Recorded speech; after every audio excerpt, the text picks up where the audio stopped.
Yan.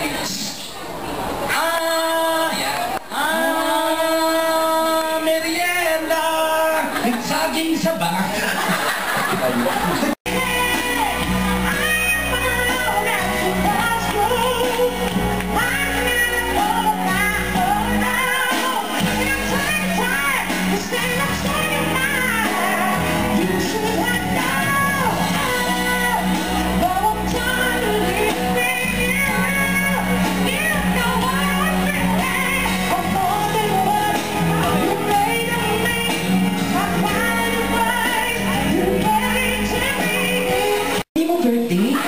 Nagsisinungaling ka sa akin? Ano to?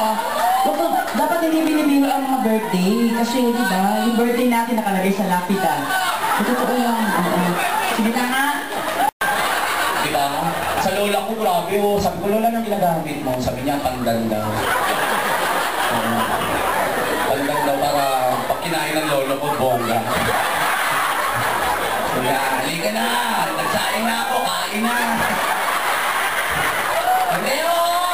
Diba, pero may advice ako, gamitin po ninyo kasi kung ano nilalagay, diba? Meron kayong mga lactacid, diba? Yung mga ganon.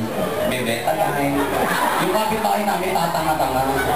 Yung binili ng betadine, yung pang sugat. Alam mo po, buti na lang mo, nakagapan na naghilom talaga. Ngayon gamit na sa Bulimancio.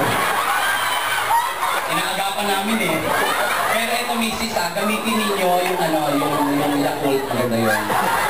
Inumin nyo yung konti, yung kalahati, tapos ibulos nyo yung kalahati. Tapos saka nyo siya tanungin, okay ka ba dyan? Okay ka ba?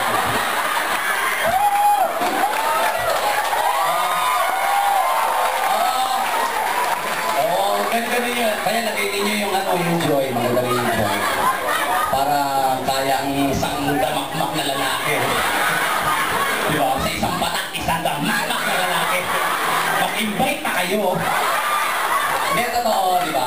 Tapos lagi, o kaya yung ano, yung maganda yung ano, yung matador din. Oo, para sa tunay na tagumpay. Di ba? Ang dami birthday nila. Ay, eto, iho ha, pasensya na nabanggit ko na yun ha. Pero pagkaroon niya kasi kami nag-a-adjust. Yung nakaraan na nag-show kami sa, ano, medyo parang ano yung mga pulis-pulis yung ano na. Sabi ko, hindi, 7 years old, sinama. Sabi ko, hindi ako magsasalita ng kahit anong bastos. Nagalit yung bata. Ang puta rin, bakla, boring ka pala eh. Sabi ng bata, tara na nga guys. Kilala ko lang yung bata.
Just like that.